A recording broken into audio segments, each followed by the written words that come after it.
money to pay for it. All these conversations, lips not moving, but the noise has got in your head.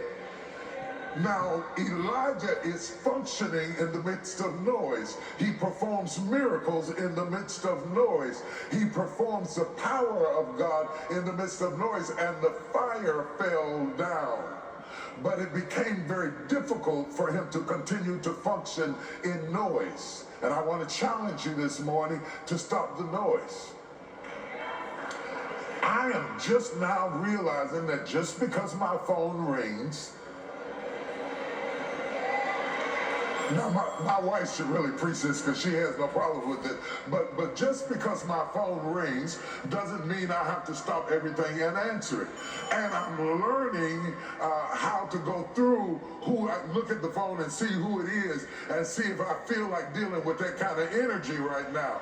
Because some people bring an energy of disruption with them.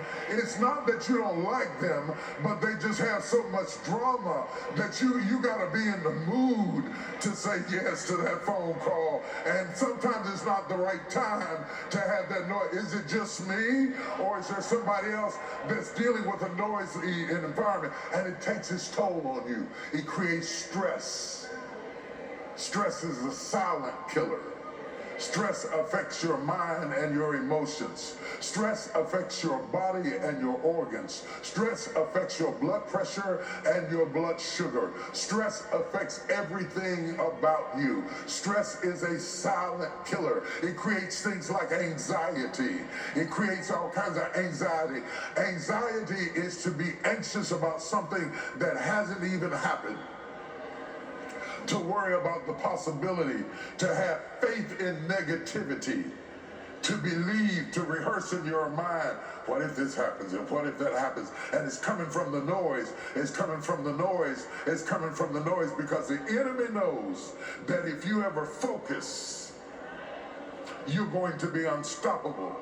So he sends all these distractions in your life, and the greater the mission in your life, the greater the distraction comes in your life.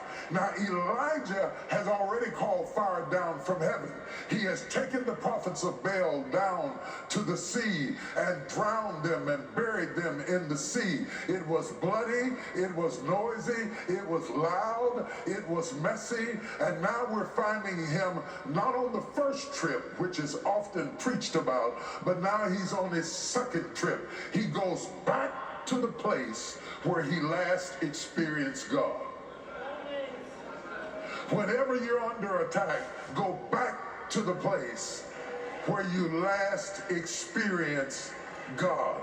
We see Elijah going back on the mountain, bloody and messy, tired from fighting, in conflict, in anxiety, in stress and pressure. And he goes to the top of the mountain with nothing but his servant. And this time he goes to stop the noise. See, there is noise that is in your life and in my life and in our lives and in your life that are watching right now. There's noise. There are certain noises that have been sent just to distract you from the commandment that God gave you.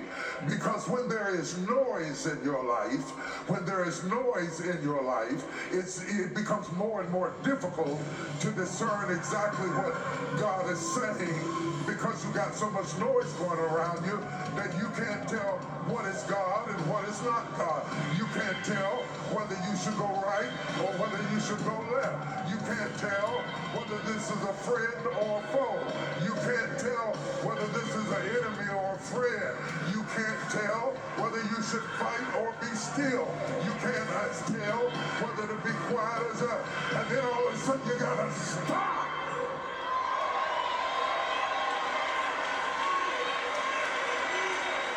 Shake your neighbor and say, take control of the noise.